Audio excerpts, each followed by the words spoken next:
I'm hitting on over 59% of my bets, and I've got 2 NBA playoff bets for today that you should take. Joe DeLeone here at the Sports Geek. Please hit that like button and subscribe if you haven't done so already. And also comment below what picks you're taking, no matter the sport today, below this video. We went 1-1 on Monday. We didn't give out picks for Tuesday. Went to the Knicks Celtics game. That was an incredibly exciting, fun game to watch. The energy in Madison Square Garden, it was electric, and it motivates.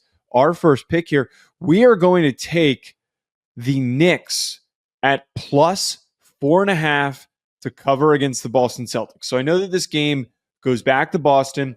They're up 3-1. This would be an opportunity for them to close out.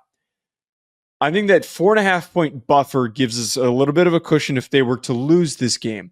But I feel like with Jason Tatum's injury and seeing the way in which the Celtics completely collapsed, the way that they completely lost their energy the minute that he was out of the game. Now, they were losing momentum, but it was completely emotionless. It was energyless the minute that Jason Tatum was out of that game. And I think from the way that we have tracked how this series has gone so far, the Knicks covered more than a 5-point spread this past game. They were able to win 121 and 113. They have shown an ability to play these games close, at the very least in these instances. The one bad game that they had was in Game 3 when they got completely smoked by the Celtics 115-93. So we're going to take the Knicks to cover 4.5. The next bet that we're going to take, a little risky here. We're going to take the Timberwolves minus 11.5 to cover against the Warriors. Steph is supposed to not be available.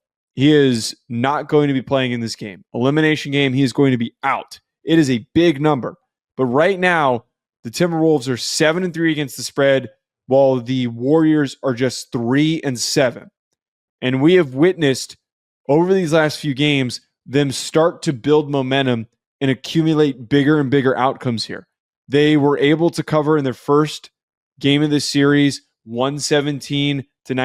Made the mistake of taking the Warriors there. Covered a 4.5 point spread this past game against the Warriors, despite in this instance that, there was a little bit of an understanding or a belief that Steph wasn't going to play, that number was still very, very close. I really do think that this is going to be a dominant closeout opportunity for Anthony Edwards to win this thing handedly. Comment below again what picks you're taking. Hit the like button, subscribe. We'll talk to you later.